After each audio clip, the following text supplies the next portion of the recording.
Today's episode of the BS Podcast, the final one before Christmas, is brought to you by SeatGeek, our presenting sponsor and the only fan-friendly app for buying and selling tickets for sports and music. Drop your old ticket app. Use one built for 2017 and beyond. You can even do everything on your phone. Download the free SeatGeek app or go to SeatGeek.com. And thanks for sticking with us all year, SeatGeek. We're also brought to you by Simply Safe, another one of our old friends. Right now, you can save $200 with their exclusive holiday package. Full-on burglar protection, 17 sensors, wireless connection, 24/7 home security. Keep your home safe. Get your $200 off today. The holiday sale ends soon. Go to simplysafebs.com. And we are brought to you by theringer.com, which is loaded with good stuff this week. I would say this is one of our best weeks since we launched at the beginning of June. That's right. We've only been around for 6 months. I think this is month 7. I posted a column there this week about NBA unicorns that House and I are going to discuss in a second in copious detail, because there's a whole part of that column that did not make sense for the column because I want to concentrate on the young guys, but made a lot of sense for this podcast. So we're going to talk about that. We're going to do the Callaway Par 3, and we're going to talk a little college hoops. A lot of good stuff coming up. But one more thing. We are launching on Ringer's Channel 33 podcast feed a Sports Movie Hall of Fame podcast. And guess who the host is? It's me. We're going to give you a little taste of it later in this podcast. But subscribe to Channel 33. And sports movies, I love them. Been writing about them forever.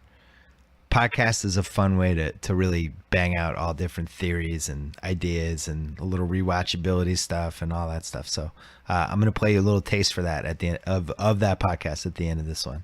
But right now, we're going to call Joe House. Let's do it.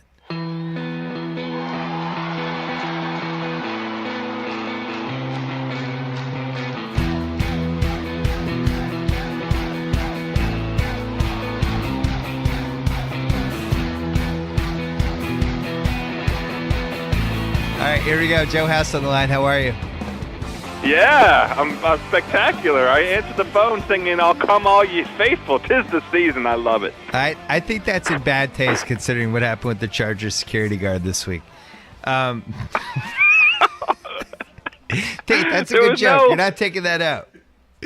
There was it didn't look like it was to completion. Maybe that should come out. No. That should probably come out. It was some fluffing. Oh, man, come on. It's funny. So we have a lot to accomplish today. I think we should get the Callaway Par 3 over with, because part of me just wants to get any football pick you make over with. You've been so terrible. Fortunately, there are people out there gambling against you, which is great and makes me happy, and I'm glad people are winning money. Well, they would have on lost last week. Why? I was notionally 3-0 last week. First of all, you and I went in together on the Carolina Panthers. That felt like the lock of the century. Yeah. I personally had the New England Patriots against the Denver Broncos. That was never in doubt. Right. And you took Cincinnati, and there was a lot of good reasons to take Cincinnati. I expressed a preference for Pittsburgh, which did indeed bear out. So I'm giving myself the 3-0 for last week. The Bengals, but having said all that, that probably gets me to like 40% on the season. The Bengals hurt my feelings. Well, you were going to have an opportunity to do something about that today. You know, I'm on fire in the Super Contest. I started out 16-28, and now I'm like 37-33 or something. But I thought I was going to go 5-0 this week, and somehow lost that Bengals one and pushed on the Raiders. Anyway, the lesson, as always, is picking games is just torture. Hey, let's do our Callaway Par 3. We're going to talk about the Christmas schedule really quick. I have a lot of thoughts on that. And then we're going to talk about NBA unicorns, because when I wrote that column, I intentionally made one section a lot less longer than it could have been to leave a little meat on the bone for Joe House. But we're going to get to that. Nice. Nice. You know how much I like meat on the bone. I know. Callaway Par 3. Oh, and by the way, got a lot of feedback on the food apps thing we did with Mallory last week. And I was so hungover and discombobulated from the Ringer holiday party on Saturday that I did a double Postmates order of brunch and then dinner, which I really think should be called the Mallory. Are you okay with calling it the Mallory and not the house? The double Postmates order? Oh, no, for sure. Out of respect. I'm not a Postmates guy anyway. I'm a DoorDash guy. Yeah, whatever. But the caviar. I like caviar. The two food app orders in the same day, I think, should be called the Mallory, no matter what the food app is. That's a Mallory, out of respect. Well, we had an ongoing thread over the weekend. I think she went 3 for 3 Postmates. Each day she had a Postmates in there. Yeah, we decided that you guys were probably destined to be together and just watch sports and get food delivered to your apartment or house or whatever, and that would be all you did all day. And I think you'd both be very happy. I think it would have worked. So, well, the thing I wrote was it would only last 6 months because we would be dead and or broke. That's how long it would take before we ran out of money and or died from overeating. Probably broke and then dead. So broke and then dead. All right, we're going to do 3 picks. You want to go first? Who do you like this week? Callaway par 3. You're red hot. You're 1-0 the last 1 week. It's a streak I am taking. And speaking of streak, the stink streak has been quite powerful this season. I can't deny it. And I love you, and I love the Cousin Sal. I did not join you this season in the Lions won't make the playoffs bet. I feel like if there was a, that you guys had a parlay of the Lions, the Niners, and the Browns. The Browns? Yeah. Yeah, wow. Yeah. I feel like if there's any way to create a little good karma at the end of the season to try and do something positive with the stink streak, I'm going to, for you and the Cuz, take the Lions getting 7 against the Cowboys. I think it's another Monday night game for the Cowboys. The Cowboys are now after starting off the season red hot against the spread, 0-4 against the spread the last 4 weeks. Bad record under Jason Garrett at home against the spread when they're favorites. 11-25 as home favorites under Jason Garrett, including a delightful 1-12 against the spread after they haven't covered their previous game. I'm taking the Lions and the points. Could be a low-scoring game. Lions and the points. That's for you and the Cuz. Well, here's the thing with that. We're taping this on a late Wednesday afternoon. It's going up Thursday. If the Giants blow the Eagles game, the Cowboys clinch the 1 seed and have nothing to play for, and that 7 points is going to look super juicy. Hey, do you know where Detroit ranks in DVOA? Overall team DVOA, not offense or defense? Everything. I bet they're in the 20s. I bet they're in the 20 to 23 range would be my guess. They're 26. They're one spot. Wow! They're one spot ahead of Jacksonville and 2 spots ahead of the San Francisco 49ers. They have the 31th ranked defense on DVOA and the 14th ranked offense. The Pro Bowl selections were made yesterday, and they had 0 Pro Bowlers, not one. So, and this is also that feels rude to Matthew Stafford. Well, I keep the track of that, the either-or games. So they're 3-4-7 right now. They've won 3 games legit. They lost 4 legit. And they had 7 games that could have gone either way. So, I don't know. That if Dallas needs that game, what'd you think of Dallas last week against Tampa? I thought Tampa could have won that game. Oh, Tampa could have won that game. Tampa's been red hot. They are now the team that you thought they could be. The difference in that game to me was Jameis. I'm mad at Jameis for not running with the football. I know. He could have made that Dallas defense play him straight up, play honest. He needed to make that defense honest. They dared him to throw the ball, and he threw it, and he threw it not well. But having said all of that, they were within a score and had the ball at the end of the game. Dallas is still... the interesting thing on this 0-4 against the spread streak, their defense has been carrying them lately. Their offense is still missing something. I don't know what. Dak had a wonderful game completion percentage-wise, but I wasn't blown away. They still feel like they're missing a vertical threat. Speaking of against the spread, our friend Dave Tooley posted all the records against the spread this year, and the Browns are 2-12 against the spread. And the Niners are 2-11-1 against the spread. So if we had just picked against them every week, we would be 23-4-1 just with everybody else who played those 2 teams. Incredible. And on the flip side, the Pats are 11-3 against the spread, which I know occasionally a team will get to 12-4. I don't remember a 13-3. That's pretty high. Well, and including some big lines. Yeah. And this week's another big line. I thought about taking them this week, but I don't know what the weather's going to be like up there. Well, the pick that we're both taking together for the Callaway Par 3, the Houston Texans giving 2 points to the Bengals. I like this for 2 reasons. Macho Man Tommy Savage. Oh, yeah. I'm going to beat Andy Dalton's coming to town. I got something in store for him. I love him.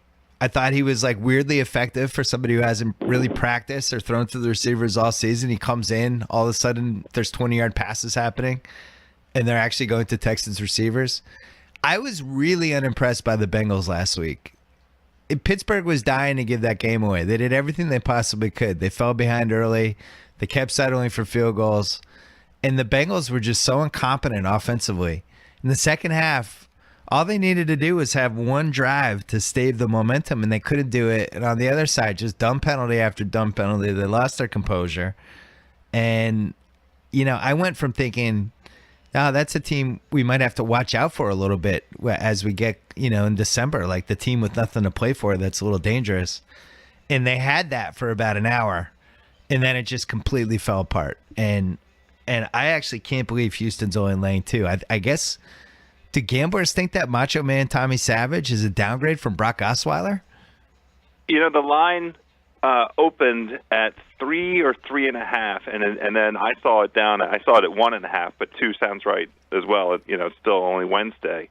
And then I tried to look at if there was an injury concern. They have Savage listed as probable. I don't know if that's the reason that the line went down. It's Houston at home. They have to win this game next week to get to the game against Tennessee for the conference title and the division title and the straightaway entry into the playoffs. And I love Tom Savage. He was good. I have the great misfortune of having DeAndre Hopkins this season on my fantasy team. No catches with Brock Osweiler on the field last week. 8 catches at 90 yards when Tom Savage came on the playing field. I also very much like so Cincinnati I've been out on since that awful no-show against Dallas maybe 6 weeks ago. That was like, oh, that's that Andy Dalton guy. Look at him. He can't do anything. Yeah. And their defense is adequate, but I think they have a tendency to give up when they're a little bit out of it. So I thought that happened in the Pittsburgh game. It kind of felt like they quit. They just started getting dumb penalties, and it looked like they just wanted to get out of there, which I thought was interesting. Yeah. One more thing you didn't mention. The Houston fans were so fired up that Savage came in, and they were just so tired of watching Osweiler, and like anything Savage did, the crowd went crazy. I actually think the crowd's going to be pretty good for this game. I'm with you. They want Savage to succeed. Yeah, for sure. There's also this crazy stat. Bill O'Brien likes to be a front runner. His team's 9-1 against the spread when he's going up when he's favored against a team coming off a loss. Cincinnati, not good coming off of games against Pittsburgh. They tend to come off of games against Pittsburgh beat up. When they're going up against a team coming off a win, 1-9 against the spread the last 10 games. So very much like the way the angles feel for this Texans Cincy tilt. So for the third game, there's some ones I liked. I actually liked this week. The Giants in Philly on Thursday night feels a little tasty, but just out of principle, I can't put Eli Manning in the Callaway Par 3. I don't want to do that to our friends at Callaway. The Raiders at home against the Colts, only given 4 points. And the Colts, I don't know how they're doing it. It's like basically Andrew Luck and T.Y. Hilton and the ageless Frank Gore, and that's it. But the Raiders burned me last week. They hurt my feelings. They couldn't take care of business, and they pushed against the Chargers. I didn't like it. And then you have the Bucs in New Orleans only getting 3, which is delicious. Really, I like this Bucs team, but I don't know. It scares me to bet against Breeze in the Superdome with a Callaway Par 3 pick. So I'm getting a little unconventional. If you've listened to this podcast, if you heard it on Monday, I like this Bears team.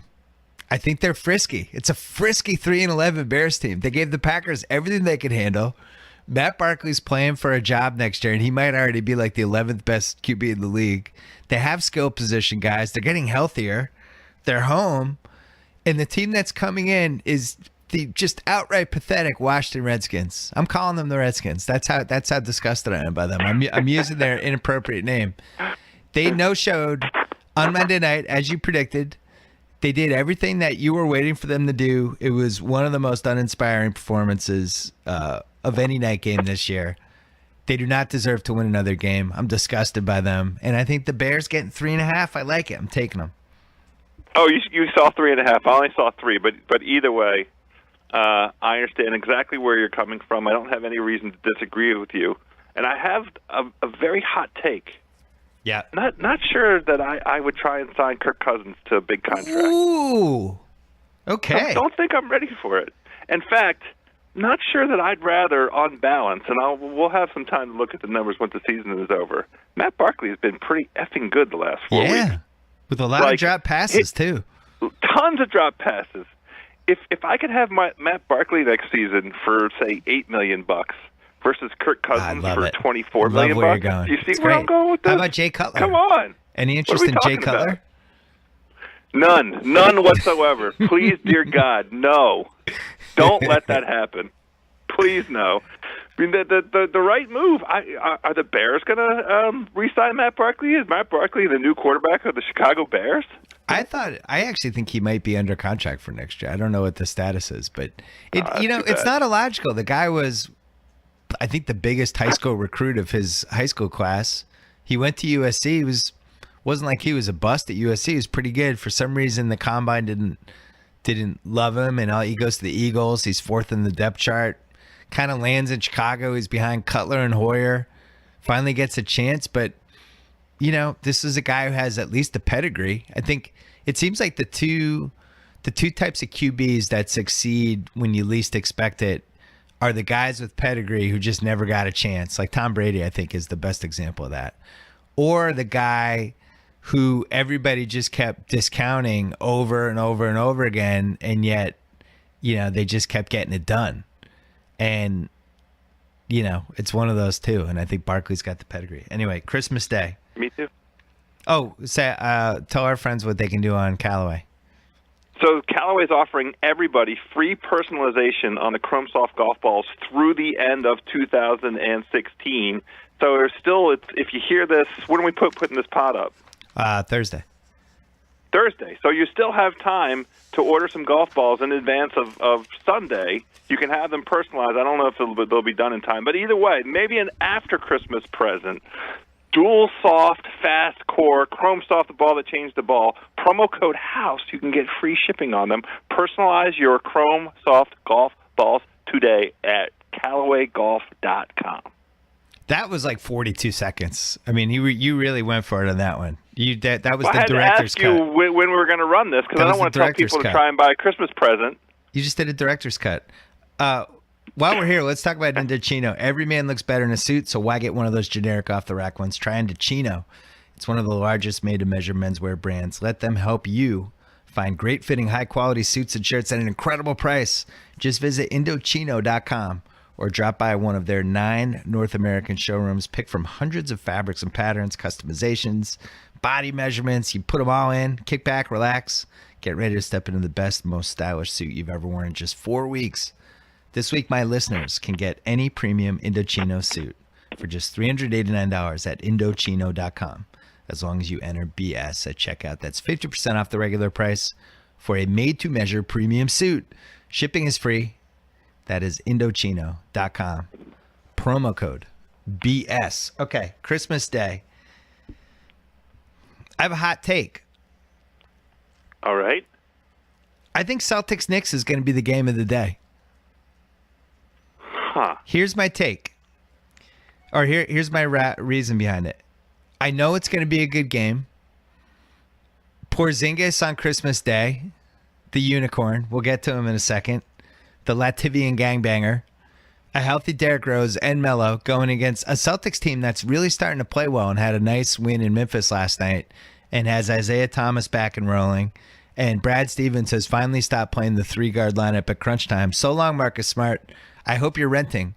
And has gotten a little bigger, and it's really helped them at the end of these games. I think it's going to be a good game, And there's something at stake too, because Atlantic Division, the 3 seed is kind of lingering for everybody in the East right now. The next game, Warriors Cavs. The Cavs have been decimated by injuries and finals rematches. The hyped game, it never really lives up to the hype. Name me like the great. Can you name one great Christmas game that was hyped weeks and weeks leading up to it that you actually remember? No. They always stink. They're not.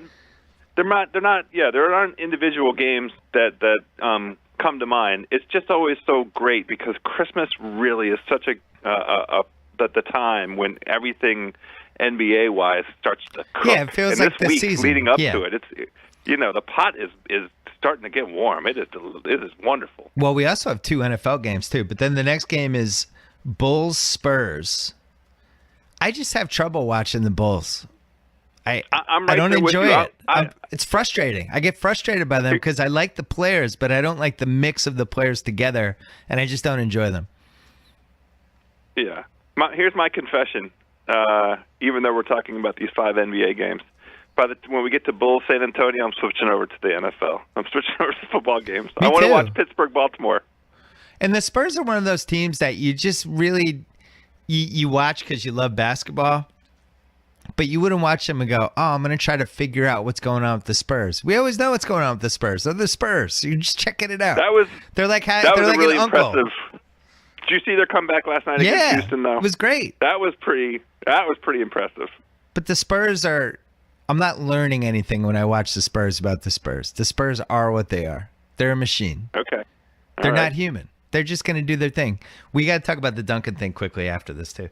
So then the next one's Timberwolves Thunder, which has the chance to be fun, but this Timberwolves team, ugh.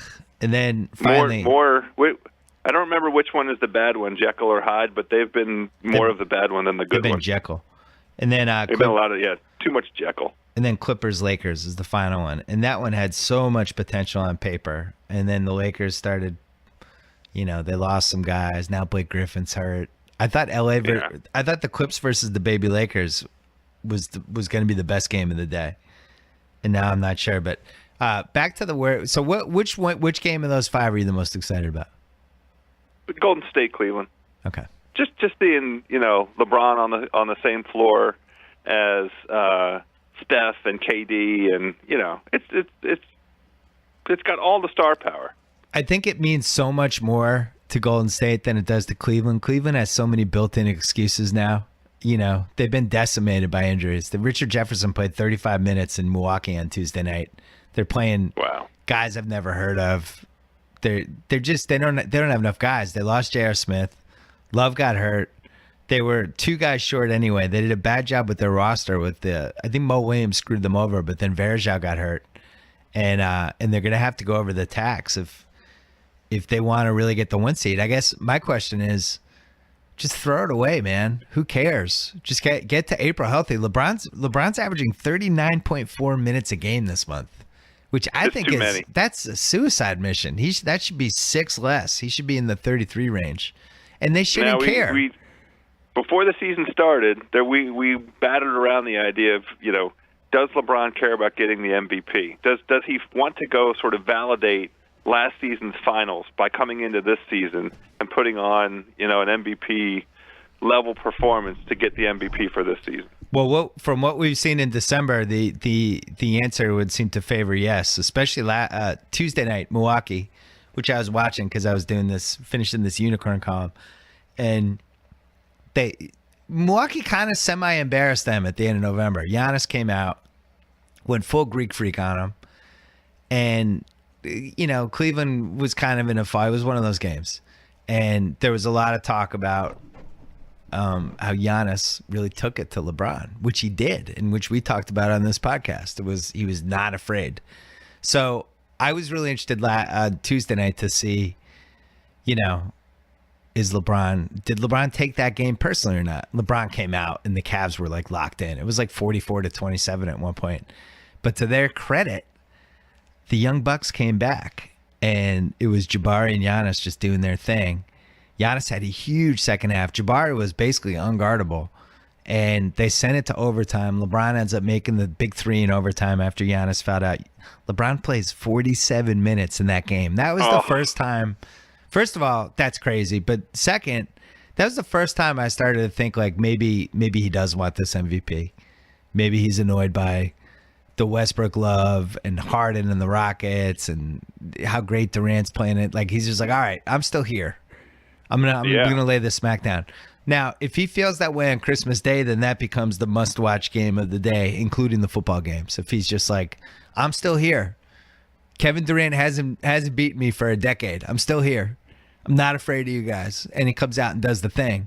But I think with Love is not playing or if he's injured, that really hurts them because Love was the big X factor, as we predicted. He looks like Kevin Love again, and those three guys can beat anybody. But if he's compromised, I don't know. So you've half talked me into it. I didn't have to say anything. You talked yourself into it. The Warriors, it's a little unfair in the regular season. Like they annihilated the Jazz last night. All the basketball nerds were excited for Jazz Warriors. I was too. Jazz have been playing well. Gobert's been on fire. And the game was over in 10 minutes. It was a good benchmark game. Yeah. It was a good game to see where the Jazz kind of stack up. Neither it was gruesome the first, 7 minutes. How long before anybody scored? Well, the issue with them, and this is why I have trouble taking them seriously, I think they're a good regular season team, but they have a little bit of the same issue the Celtics have.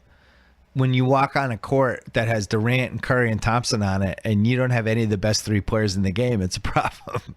Yeah. At least the Celtics have Isaiah, who can Jedi mind trick himself into thinking he's one of the best three players in the game.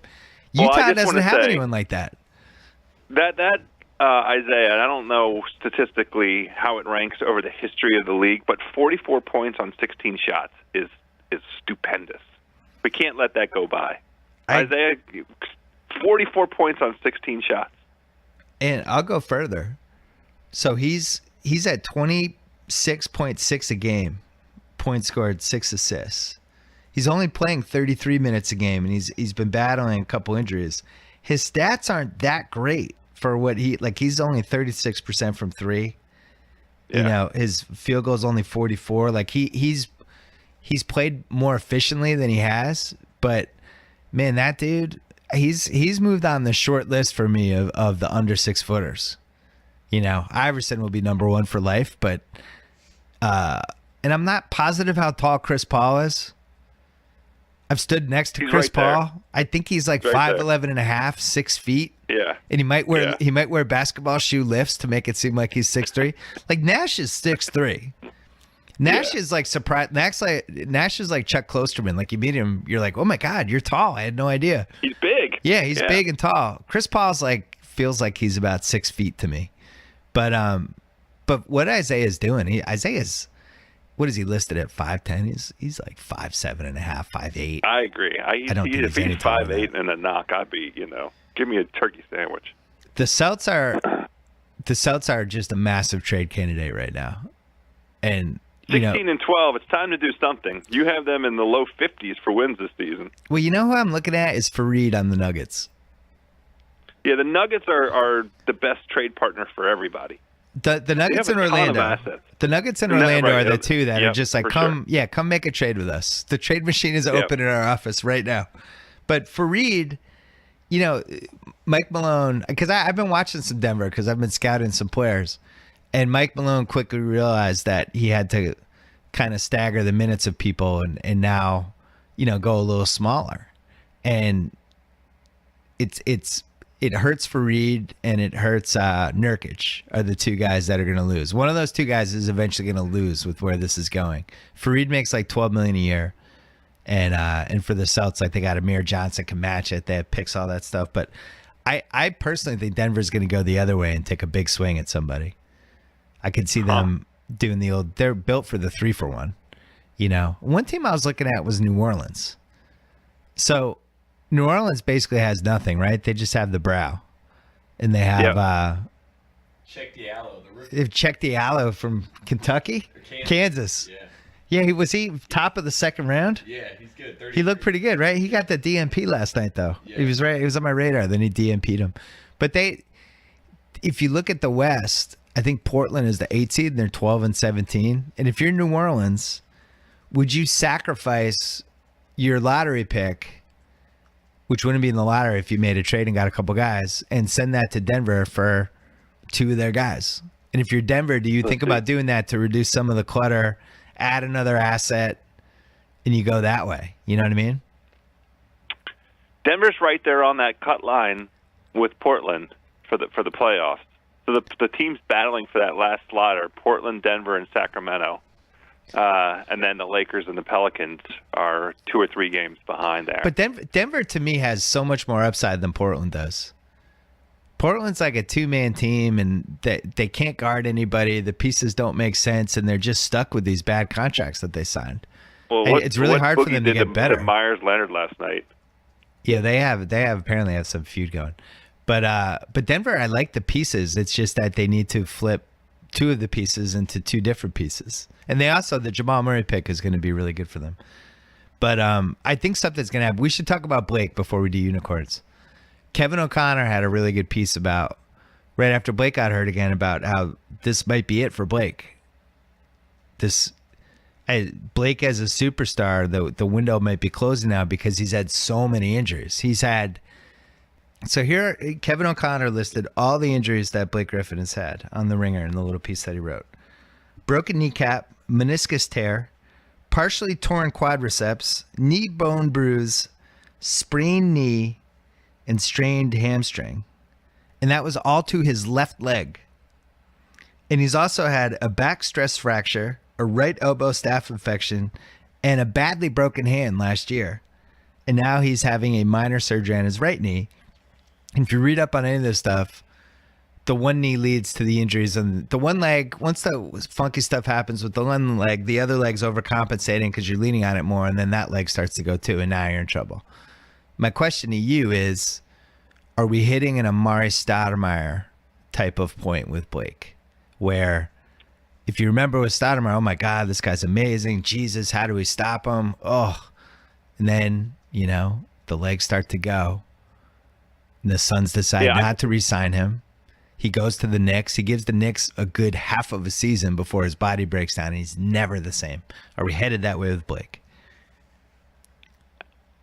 I think so. I think we might sort of already be there. That what struck me the most from Kevin O'Connor's column, which I enjoyed, was the shot distribution and how many of his made field goals come from the mid-range rate versus the dunk rate. Now, obviously, he was not going to be able. It was not sustainable for him to dunk at the rate that he was dunking at when he came into the league.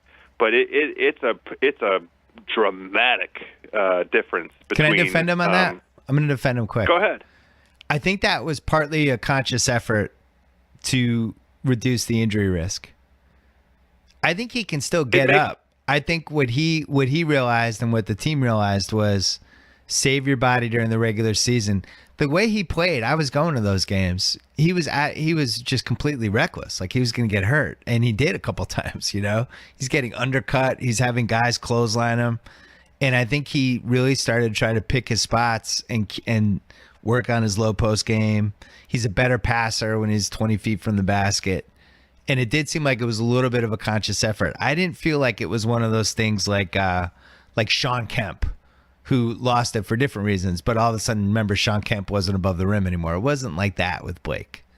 Anyway. Yeah, I'm not suggesting that he's lost the ability. He just doesn't have that same bounce. I mean, he's not up and down. Right. The singular skill that made Rodman a unicorn, right? He had bounce for years. He had a career of bounce. Blake doesn't have that bounce. I think now is the time to trade Blake. Right now. Because but if you're another team, this reinvention. But if you're another team, he can opt out of his contract this summer. And he just had another surgery, and you'd have to be pretty desperate. Desperate or building. Look, here's my proposal. This is where I think he should go. This is the team that I think makes the most sense. Okay. No. The New York Knicks. Oh, I think I've seen this Blake one. for Melo. I do like this. Blake for Melo makes a lot of sense to me. I love the scoring punch that Melo brings, let's say every other game. That's about the rate that he's at right now. It seems like he took over last night's game when he gets hot and dominant. Was it last night or the night before? In any event, that scoring punch, that addition to the Clippers would be potent.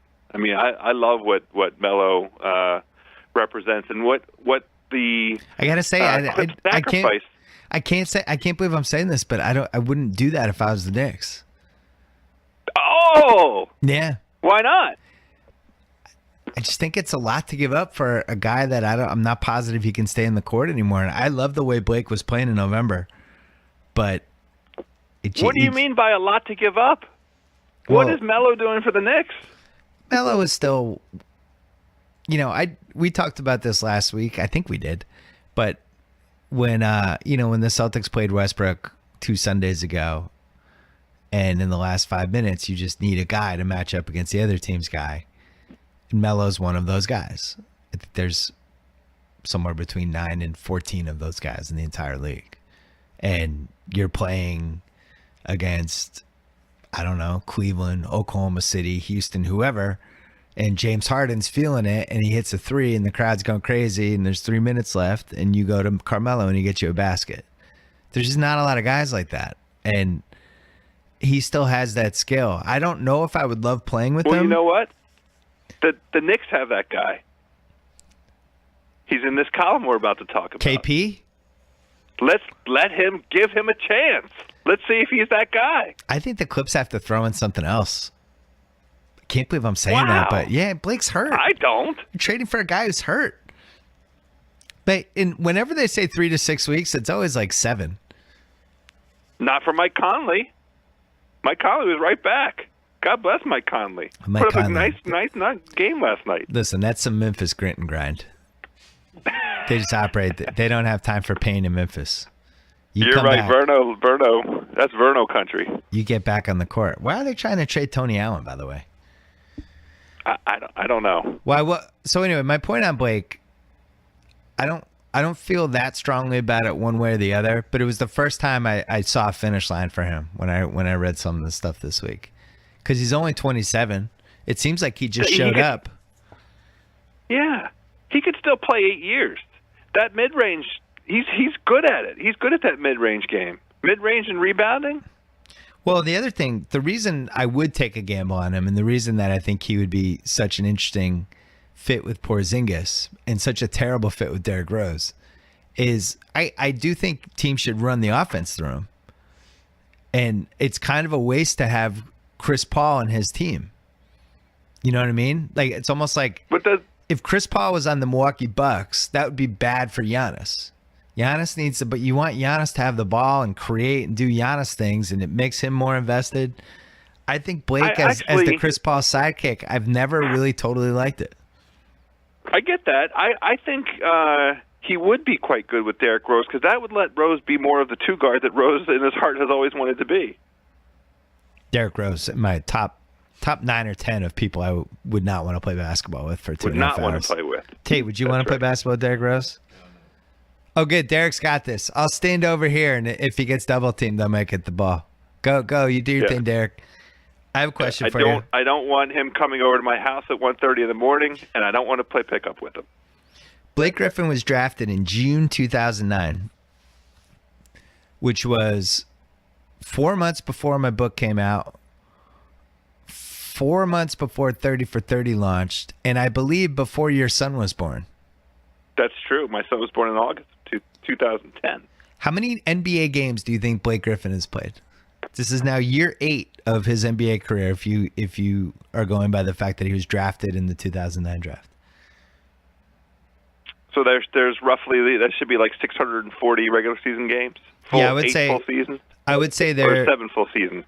Well, it's 7 1/3. So the max would be about 590. Would be 600. Let's say the max he could have played is 600. How many do you think he's played? 445. Yeah, 436. Just under 450. He's played 436 games in 8 years. Feels right. feels right. It's not great, I'll tell you that much. Because guys get injured more often when they get older, not when they're young. And it's a shame. You know, it starts, he misses his whole rookie year. He hurts his knee. He's out for the whole year. It's like, oh my God, the Clippers, they've done it again. They figured out how to ruin somebody else's career. He hasn't even started playing with them yet. And then he goes through, and as we've discussed many times on this podcast, 2014, the playoffs, was just awesome in that Warriors series and just as good in the Spurs series. And my bad. He was awesome in the Spurs series in round one. And then that Rocket series ran out of gas near the end of round two because he was playing like 40 plus minutes a game. But he proved to me, and I think he proved to you too, that he's a guy that could be one of the top 5 players in the league if he could stay on the floor and he's being used correctly. Now it might be over. That might happen into next. Okay, we're going to talk unicorns. But first, let's talk about Sonos. It's the smart speaker system that streams all your favorite music to any room or every room. Control your music with one simple app on your phone or iPad or any other device. You can fill your home with pure immersive sound and use any and all of your favorite music devices. What a great idea for a holiday party.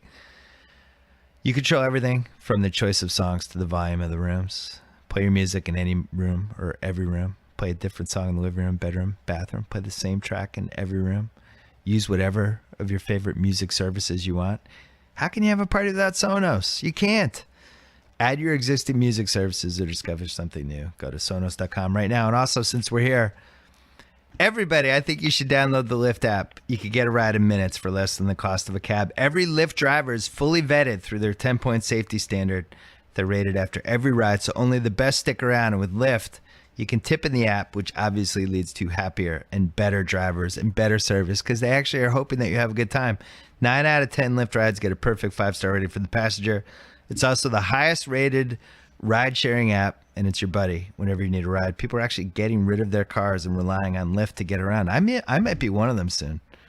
Make me an offer, Lyft. I'm ready to ditch my car. I'm tired of having a car. Right now, Lyft is offering our listeners a special deal. Get 3 free rides for up to $10 each, up to a $30 value. All you have to do is enter the promo code Bill Simmons. Lyft in DC? And I can enter promo code Bill Simmons? Yeah, why don't you? Download the free Lyft app today. 3 free ride. Yeah, enter promo code Bill Simmons in the payment section. 3 free rides up to $10 each. Lyft. Try it out. LYFT, by the way. Okay, unicorns. So I wrote this column that was really an excuse to write about Giannis and Porzingis and Embiid. And Embiid's tough because there's such a small sample size with them. Before we talk about the historical unicorns, just quickly, which your favorite out of the 3, Giannis, Porzingis, and Embiid? I'm going to answer this question, but I also want to sort of tackle. I have one major beef with the piece, which I loved. I love when you do pieces that have video clips because it means I'm going to watch the video clip. You know, I'm going in. This is a weekend endeavor for me to go in and watch the clip. Of those 3, right now, this very second, my very favorite is Giannis. Me too. I can't believe how he covers the court. It's literally unbelievable to me. Yeah, it's almost like he's an alien. If we created a 7-foot alien to play basketball, I think he would have been the closest that we came as a human being to resembling what the alien does. And it does remind me, we always used to talk about Scotty and MJ in the mid-90s when they were really humming and they would just cover these huge acres of the court together in warp speed. And, then LeBron was like that, obviously. This guy's like that. Is the chase down blocks the chase down blocks. I couldn't believe on YouTube there wasn't a Giannis chase down block montage because I looked. Somebody get on that. One of the crazy Bucks fans, go make a Giannis chase down block montage, please. Yeah, it can't be that hard to do that. The thing about Giannis that makes him a little different than LeBron is LeBron would change speeds and you would know that he was changing speeds. Giannis seems to be at that speed all the time. That's what's so remarkable to me. He's like whenever the change of possession occurs from defensive end, he's already he's 4 steps inside his own free throw line. It's just incredible. I wrote that it looked like he's stepping over landmines and bear traps the way he runs. LeBron was always, especially at his athletic apex, which ranks among anything I've ever seen in my life. He had the gears, and he'd get the steal, and he would just turn on the jets, and he would just zoom. And I wrote that he shrunk the court, because he did. When you watch it, you're like, wow, the court felt small on that play. Giannis, as you said, it's one speed, but it's these long, deceiving steps that you don't realize he's traveling 15 feet per step, 20 feet per step, or whatever the hell is going on. And all of a sudden he's going from point A to point B in 3 steps, and it's 40 feet. I love it when there are some Euro step pics of him. Those are, I know Greece is in Europe, but like those are not Euro steps. Those are something else altogether. No, they're like alien. They're steps. Alien steps. Yeah. Yeah. He can't. I have a question for you. One thing on Giannis, he can't really shoot yet. I love how active he is, though. Like, he's one of those guys, he's not standing around. It's like if somebody else has the ball and they're about to shoot, he's flying to the basket with his arms up. And he already has a couple subtle basketball things that I've seen. Like, the Cleveland game on Tuesday night, drove the guy into the paint, pushed off, did a little 11-foot fall away with his giant Roy Munson hands. And I don't know, I could see him developing a really good low post game with like a jump hook and a spin move, and his spin move, he'll be able to go 20 feet in the spin, you know. Right. He needs to learn how to shoot the threes, but the best asset he has for him, and the thing that Porzingis, I guess, has with Carmelo, but Carmelo's getting older, and Philly, who the hell knows what Embiid has, but to have Jabari as his wingman is the best asset for him, because Jabari fills in all of the crunch time scoring blanks that Giannis just isn't ready for yet. You know, Giannis can get in the paint and make plays, but Jabari's like, did you see the play in the Cleveland game on Tuesday night when Jabari like just backed somebody down old school and did up fakes and did like old guy pick up basketball and scored? And it was like, I haven't seen that move since like Bernard King. Like, where the hell did that come from? I haven't seen that move in 30 years. So I'm glad Jabari's back, and I love those two. And the last thing I was going to say is I think they've got pole position over Towns and Wiggins. It's not even close. I'd much rather have Giannis and Jabari than Towns and Wiggins. Wouldn't you? Oh, I think so. Yeah. The thing that I'm really intrigued by with Milwaukee is Middleton. When he comes back. If he can come back, yeah. Yeah. I mean, you know, that could be really something to build on, right? Yeah, and they have, if you wanted to make them like a stealth sleeper in the East Conference this year, they got to improve the Dellavedova spot, because that guy like plays crunch time for them. That's not acceptable. He couldn't even play in the finals last year. I like him, great teammate, I get it, good chemistry guy, but even if you put in, I don't know, Jamal Crawford in that spot, it helps them. Just any sort of combo guard who doesn't need to have the ball, who can shoot and make a couple things happen. But they're not that far away. I was texting with Harrell Bob last night, and he was saying that he thought they were the logical pick for what East team without LeBron is the next East team to make the finals. Wow. Who gets the invite when we finally have a finals that doesn't have LeBron in it, which might not happen until 2026. And he said his money was on Milwaukee. Who'd you say, Tate? Toronto. Yeah, I was going to say, I mean, I guess it's Toronto now, but I would. Toronto. They're not going. The thing with Toronto is they need to make a trade. They're not getting there with the team they have right now, but they have the pieces for the Boogie trade. If they want to get serious about Boogie and lay down Chipotle, the guy they drafted last year, I call him Chipotle because I can't pronounce his name. They lay down that guy, and they lay down Bruno Cabasio, who was a year away from being a year away. They probably have to give up Pat to get Boogie, though, right? Yeah. They have to give up something of value. He doesn't help the Kings, though. I'm not arguing that, but they have to give up something. Or put Giannis on the table. Maybe they don't get him, but they need something like that. They need a third guy. They really want to beat the Cavs. I don't think it's going to be just DeRozan and Lowry as much as I like them. Oh, you meant Valanciunas? Jonas. You said Giannis. Like, wait a minute. I know. I've got Giannis on my brain. My bad. I will say though, I did feel like I gave Porzingis a little bit of the short shrift in the column because I was so excited about Giannis, and I just want everyone to know how much I love Porzingis and love watching him and love having a 7'3" Dirk in my life who could protect the rim. It's breathtaking. I'm happy for the Knicks fans. The Knicks fans almost don't know what to do. They're just so conditioned. They're so happy. They have hope. I know, but it's such a foreign emotion for them. It's like I don't even know. It's like when Tom Hanks got off the island in Castaway, and there's just like he's looking around and there's seafood everywhere. It's like, oh my God, what's happened? Where am I? There is a difference. There is still a difference between the Zinger at home and the Zinger on the road. He really is propelled by that MSG crowd. They love him so much. It's palpable. He can feel it, and that's why at this stage I still give a slight nod to Giannis. But I have a question for you. Yeah. Do you know who is presently leading the NBA in blocks per game? Isn't it the Stifle Tower? It is not the Stifle Tower. Who is it?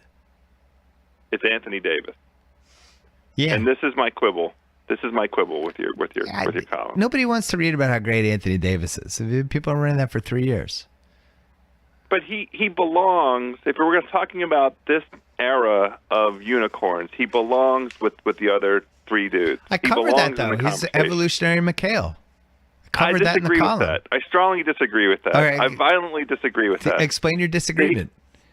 And this is one, maybe Kurt Goldsberry, I know he's busy propelling the Spurs machine to the upper echelon as always, could do a shot chart breakdown for us. It took me 4.5 minutes in watching the McHale clip that you embedded, which was wonderful, to watch him make a 15-footer, to actually face the basket. And he take did a that. 15-foot. It's just they didn't put that in the clip, but he was good at that. He's especially in the mid '80s. He was really good at the face up because he had to be. That was the only way he could get people to come out to guard him. But the vast majority, what we know him for, what he's known for, is the beautiful, poetic footwork around the basket and how efficient he was catching the ball and in a single motion scoring the ball over the top of the defense from within 8 feet of the basket. That's his true skill, the thing he'll always be known for. Very true. That is an element of Anthony Davis's game, but Anthony Davis is a face-up offensive weapon, the likes of which I can't come up with a comparison for him with the inside and the outside. That's why he's the evolution. He evolved. He has so much more game than McHale. Oh, now you're hurting my feelings. I agree. Anthony Davis has never played. What Hall of Famers Anthony Davis had the luxury of playing with? It's true. You know, I guess what I was thinking, because McHale played 30 years ago, and the goal 35 years ago, the goal during the 80s was to get as close to the basket as possible at all times, right? Yeah. And it was a lot. I always compared it to a hockey power play, where you're on a power play, you're nudging everyone closer and closer and closer, and that's what you did. And there's some good examples, like if you ever watched the classic games, I think the best one is like the 81 Sixers Celtics. It's just like nobody's more than 20 feet from the basket. It was just how they played. And I think McHale crafted his game to that. But I do think that he could have, if you put him in this era, I think he would have figured it out. I think he would have been the perfect stretch five. He started shooting threes near the end of his career. But my point is, like with Davis, I think if you put Davis in 1982, all he would have been doing was working on post-up moves and trying to get as close to the basket as possible because they had so many centers back then. But now it's small ball, it's a wide open game, and you want to face up. And now all these big men, whether it's Embiid, Porzingis, Anthony Davis, all of them play facing as an advantage versus back to the basket. And I don't know which way I like. What way do you like more? I like both. I mean, I love the freewheeling, mid-'80s, the freewheeling game of the mid-'80s before Pat Riley ruined basketball with the Heat and the Knicks. Thug ball. Yeah, exactly. And I love this game as well. I think we've gone too far now. I do miss guys attacking the rim. That's why I think Russell Westbrook is getting, he deserves all of the accolades, but he attacks the rim. He's a rim attacker. Yeah. He's a rim murderer that is a real throwback kind of guy in that respect, which is, I'd like to see more guys going at the rim. There was an interesting thing on the Twitter, speaking of H-Bob, where I'm not sure who started it, but like this idea of limiting charges or reducing charges as a call when it would entice people back towards the basket as opposed to everybody pushing back out. Interesting and I very idea. much like it because I hate charges. It's the hardest call in the game. Well, you And, know whose fault that was? Who? It was two people. It was John Stockton and Jason Kidd. They're the ones that started that shit. John Stockton especially, that little dirty, seemingly nice Utah point guard who was like very secretly one of the dirtiest players in the league and was always up to stuff. By the way, mad respect to John Stockton. I would have loved him if he was a Celtic. But man, that third was duty. He had a feud with Steve Kerr. He feuded with Steve Kerr. They would like almost get in fistfights during games because he was always elbowing and chipping and sticking his leg out and doing all that stuff. But yeah, he started and Jason Kidd mastered it. Jason Kidd turned it into like a psychological weapon. He was just so good at shuffling his feet and stopping. It was almost unfair. Yeah. But Well, that's right, an because he interesting had idea. that advantage. Yeah. That physical advantage. That was his singular physical advantage on offense, too. He was great at it. All right, I see your point on Davis. I do feel like McHale and Davis have similar DNA. I don't feel like Giannis has Porzingis and Embiid. Porzingis definitely has the Dirk DNA. He's just a much taller Dirk who protects the rim better. Embiid, I'm not sure what to make of him yet. I just haven't. Do you feel like I don't have enough of a sample size with Embiid yet? I think you did exactly the right thing in the column by calling him incomplete. We don't know yet, but what we've seen so far has been so tantalizing. Speaking of a guy who's not afraid. Well, so I did 3 versions of the NBA unicorn. The ones we had or haven't seen before but might be replicable, which is the traditional unicorn. The one we'll probably never see again, which is the tweener unicorn, because you never know. Like Jordan is a tweener. I'm pretty sure we won't see Jordan again, but Jordan was the evolution of David Thompson. And after Jordan, Vince and Kobe for a few minutes there felt like they were going to be the evolutionary Jordan, and then they weren't. So it makes me think that we might see that again at some point. And then the final one is the true unicorn, which, will just never happen again. So on the traditional unicorn list, the 2 I had the toughest with were Shaq and Wilt Chamberlain. Because I do feel like they're related in some way. Like Shaq was his generation's version of Wilt, just this unstoppable dude. But Wilt was a lot more graceful than Shaq was. Sure. Shaq was like referees couldn't even figure out how to officiate him. Wilt, same thing, but also had like these weird turnarounds and finger rolls and things like that. You could talk me into those guys being true unicorns. The true unicorns, here's the list. Kareem, Earl the Pearl, Pistol Pete, Dr. J, Adrian Dantley, Gervin, Larry Legend, Magic. McHale is now off the list because Anthony Davis showed up. Hakeem, Barkley, Manute Bol, Dennis Rodman, Kevin Durant, Russell Westbrook. Is there anyone missing on that list for you? I don't think so. The one thing I was surprised by, and I actually did this, it's sitting next to me right now, was Manute Bol. I was surprised for you to have included him. You directed us to go to page 340 of the Book of Basketball. I did that, and then I went on YouTube and watched some clips. He was not only a remarkable basketball player and deserving of that unicorn status, but what a remarkable human being. I know. And I'm glad I had time to spend with Manute Bol today. I've never in my life, you had those old seats in the Boston Garden, which you've sat in, that my dad had. The players would walk by us to come in and out of the game. And when Manute walked by, it was to watch the people's faces. It was just unbelievable that we belong to the same human species as him. I've never seen a human being like that. He's 7'7". It was unbelievable. How about this? You and I went to the Boston Garden and sat in those seats and watch Golden State beat the Celtics with Tim Hardaway Right. as a rookie. Oh. And Manute, I think Manute made 3 threes that game. And not only that, but then we went out and you had to listen to me complain about how we drafted Michael Smith over Tim Hardaway for That's like a the next fact. 3.5 hours. I You was did that. devastated. Yeah, we took You Michael Smith right in remembered it. front of him. Oh yeah, it was horrible. That was right. I still, That's exactly what it was happened. like 27 years ago. I still haven't gotten over that. So Pretty good. just to go through these guys, because the young kids, the kids out there, they think basketball started with like Shaq. Kareem, on top of all the other reasons, like his durability compared to everybody else in the league is just impossible. But I've never seen anything like the skyhook. Nobody's ever even tried to replicate it. Not even close. And I feel like we're never going to see it again. I don't.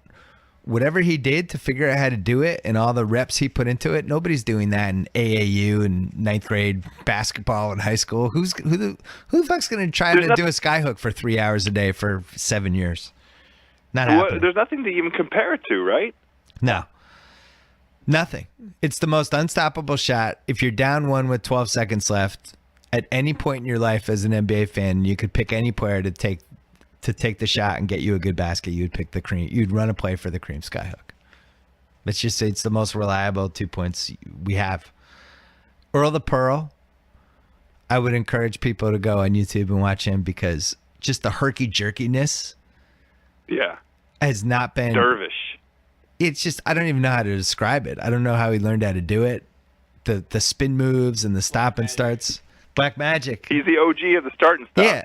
He earned the nicknames Black Jesus and Black Magic. He would go into playgrounds and they would call him Black Jesus, other black people. Think about that. How good do you have to be to earn the nickname Black Jesus? So Pistol Pete, who's gotten a lot of love. I think Pistol Pete's gotten, multiple books and documentaries, all that stuff. He's been properly recognized. Dr. J, who kind of got lost in the shuffle a tiny bit, but you and I were both old enough to see him in person, and seeing him on the 20 feet away from the hoop on the left, swooping in with that weird swoop thing he used to do, and all of a sudden he was at the basket. I wonder if Giannis can learn how to do that. I believe so. Giannis is 5 inches taller than Doc and has bigger hands. They should force him to watch Doc videotapes, because if he learns that swoop move, it's unstoppable. Adrian Dantley, which is a weird one to put on here, but I just don't feel like where are we going to see a 6'3" low post specialist again? Tate, think about that. It's crazy.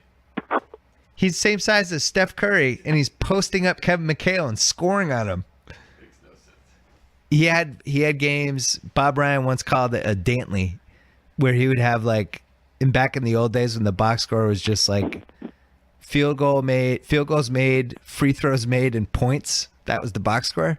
And Dantley would have these games where it would be like 4, 25, 33. He made 25 free throws.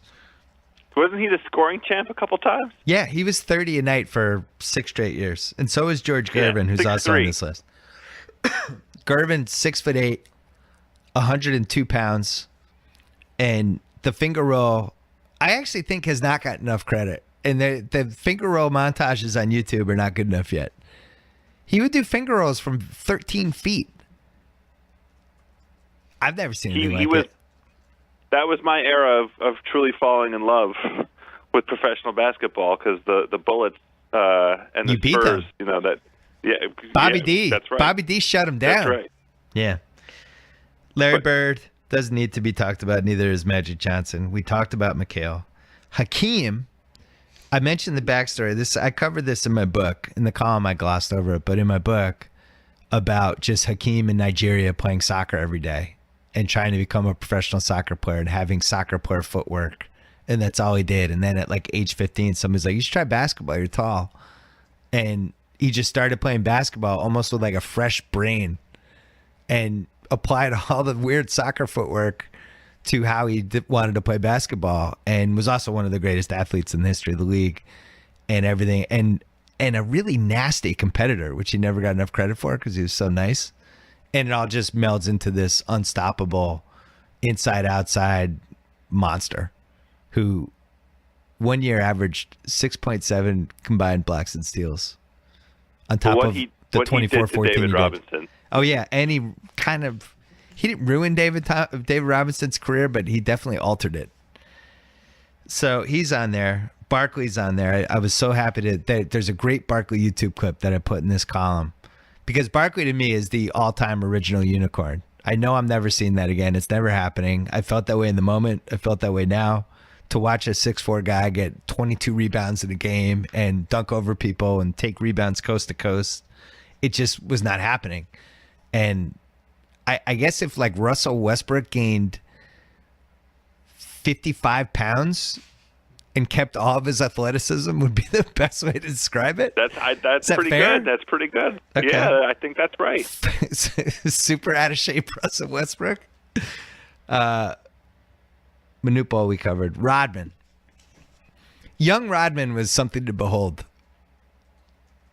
It was amazing. Really, all Rodman. There was no Rodman that wasn't worth, the price of admission. Well, young Rodman. His Bulls years were spectacular. Yeah, and that was like tail end Rodman. I mean, those early Pistons years, he comes in, he's got the tight shorts, he's all legs and hips, like he had like no torso, and he's just hopping around. He would every time he ran, it was just like watching those births of when like a horse gives birth to a pony, and the pony's just like kind of scrambling around trying to stay on its feet. That he kind of ran like that, and he would just hop around and moved at warp speed, and it was the first and only guy I've ever seen who could guard Larry Bird. He actually could guard him, and he could guard Magic, and he gave MJ problems. He could guard everybody, and he was an insatiable rebounder. He was awesome on fast breaks, and I just haven't seen anybody like him since. I'm not saying he can't be. Maybe he should be on the traditional unicorn. Do you think we'd see another Rodman? I guess if you add in all the personality stuff, no. I don't think so. I really, there isn't anybody that I can think of since that you would sort of put in the same conversation because of that how relentless his motor was, right? And that defense. One thing that is curious: Kawhi didn't make any of these lists. Kawhi didn't even come up in the conversation. Yeah, Kawhi should have made one of these lists. He at least should have been. I Well, I don't know. We've seen variations of Kawhi before, haven't we? I don't know. I just now was trying to think about guys that I think are great defenders for the purposes of this Rodman comparison, which I don't think we're going to get anybody near. But Kawhi is the current sort of, the modern best wing defender.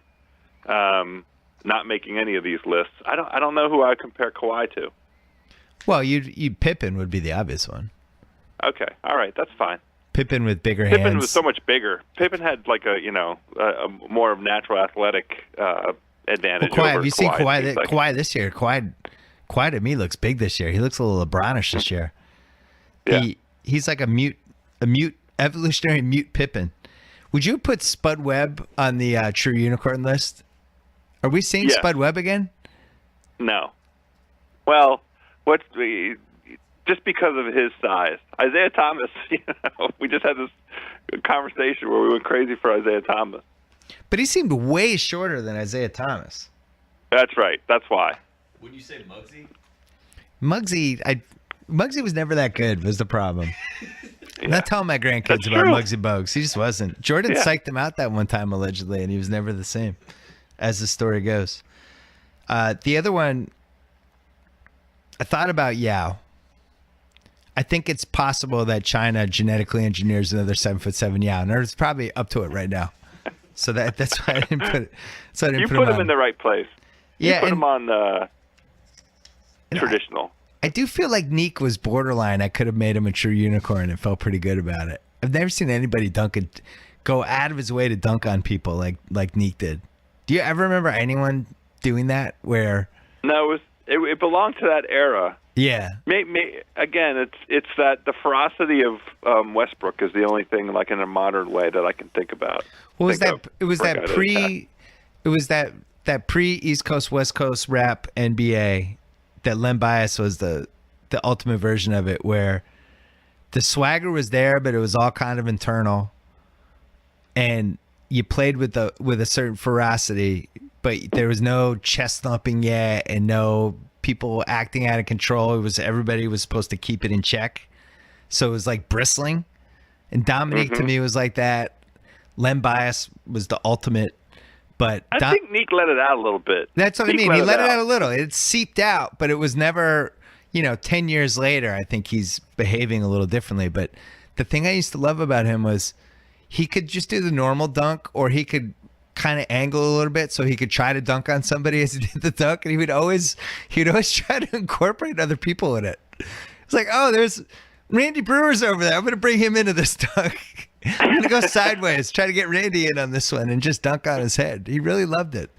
He really loved the art form of it.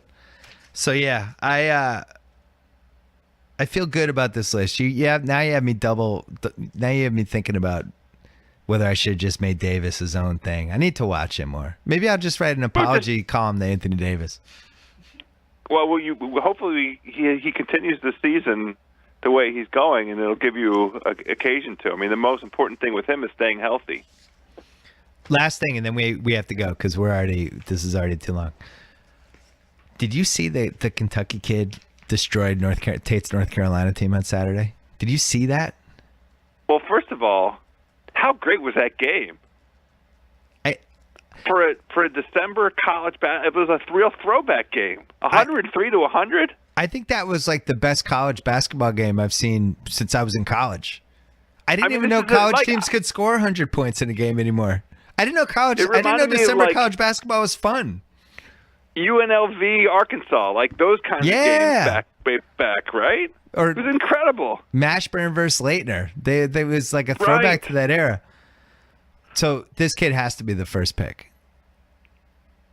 I'm all in. Just on that performance alone. I'm just all in. What else do I want from a basketball player? I can't tell how tall he is. He's somewhere between 6'4" and 6'6". But no, it's too early to say. But man, he threw his hat in the ring. I'll tell you that much because he was not on my radar before that game. There had been rumblings. Yeah. There had been rumblings, but when you think about like the absolute perfect two guard to have in the 2020s, I'm gonna take the guy who has the hair trigger release and can create shots in traffic, and every shot he makes doesn't hit the rim. Now, the thing I want to be careful about, we got very excited about Buddy last year. But Buddy was like 27. He had big games in big moments, though. I mean, his performance against Kansas last year was, put him on the map, and it was the thing that had us like, wow, he could really be something as a pro. So I want to make sure I give myself small shot of keeping in the pants juice. Just a little one, just a taste. I mean, I don't, pants juice. I wish keep in the pants juice. I wish the Chargers security guard had to chug that one. He kept it in the pants. I guess he did. Technically, he did. Jesus, what a weirdo. Well, I'm excited that there are more good players in this draft. I think this has a chance to be the best draft class / college basketball season of just scouting guys in February and March that we've had this entire decade. You just clinched it. That means for sure that my local home team here is going to trade their draft pick. Or end up with like the 12th pick. Yeah. Malik Monk. That was unbelievable. I was so happy. I just hope that that's what this college basketball season has in store for me, because now is the time that I start watching college basketball with far fewer football games in our lives. And I just hope that all these teams are good. Do you remember Cal letting one of his dudes go off like that before? He took some control. Jamal Murray last year. He let Jamal Murray do that? But they weren't that. I mean, he took 28 shots. That's crazy. Malik Monk did? Yeah, 28 shots. I don't remember Cal letting somebody loose like that. The pace of the game was great. All right, before we wrap it up, wanted to play a little taste of the sports movie podcast that we're launching this week on Channel 33 called the Sports Movie Hall of Fame. This is a little part about wondering how Jerry Maguire got from the Monday Night Football game that Rod Tidwell played at the end of the movie all the way back to the Divorce Wins group how he managed to do all of this before 2 a.m. We try to figure this out, me and Chris Ryan. Listen to this, then come back.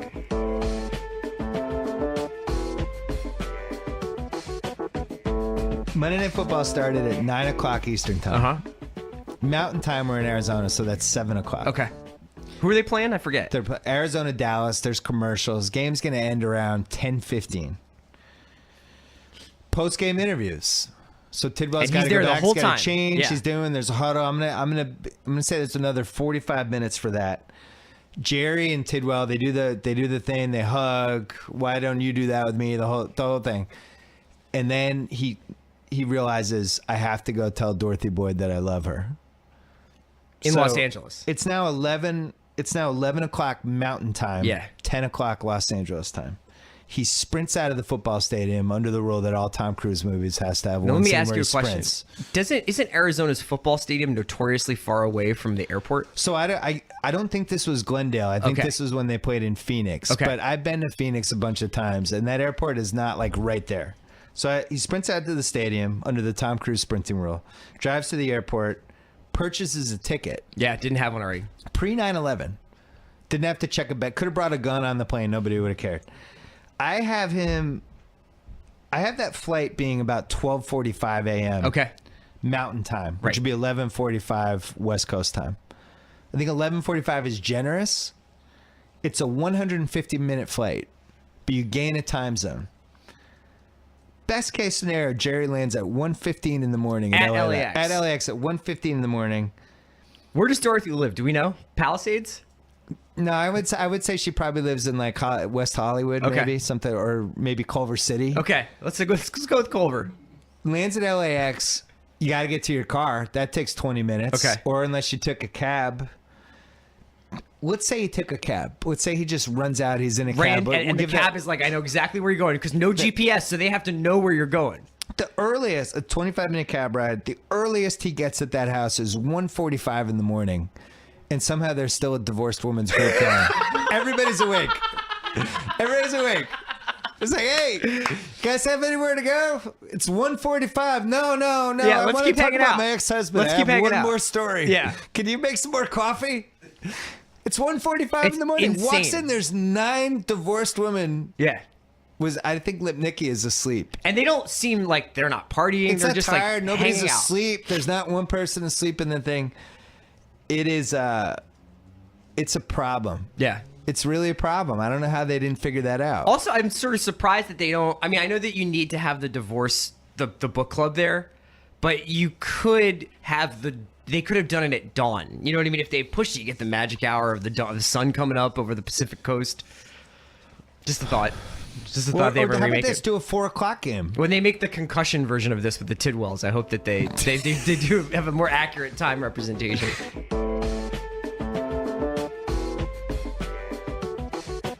All right, that's it, House. 20 years since Jerry Maguire. Can you believe it? I cannot believe it. It feels like we could run it back right now. The sequel? Yeah, it's time. That's Cruise what the Mummy hasn't is. changed a bit. No, that's the Mummy. Is Jerry Maguire's involved with the Mummy? That's what the plot is. It's really Jerry Maguire too. They haven't made a big deal about it yet. So, hey, are you watching The Affair, by the way? Is it back on?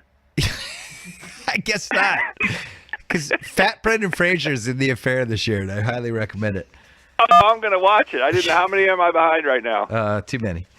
Thanks to Sonos, the smart speaker system that streams all your favorite music to any room, every room. Control your music with one simple app. Fill your home with pure immersive sound. Add your existing music services or discover something new. Go to Sonos.com right now. Thanks to Lyft, the highest rated ride sharing app, and your buddy whenever you need a ride. Download their app and get 3 free rides for up to $10 each, up to a $30 value as long as you enter promo code BS. As long as you enter promo code Bill Simmons, my whole name. Thanks to SeatGeek. Thanks to TheRinger.com, where you can read my column about the history of NBA unicorns and Porzingis and Embiid and Giannis. You can read that on TheRinger.com. And thanks to Pearl Jam. Remember, PJ25 is happening. We're in the middle of it. Go to PearlJam.com for more details. And House, Merry Christmas. Yeah. Happy holidays. Lots of sports on Happy Christmas. holidays. Yeah, a lot of sports this weekend. Enjoy it. Thank Can't wait you. to order in some food. Thanks, buddy. I'll talk to you soon. All right, thanks, guys.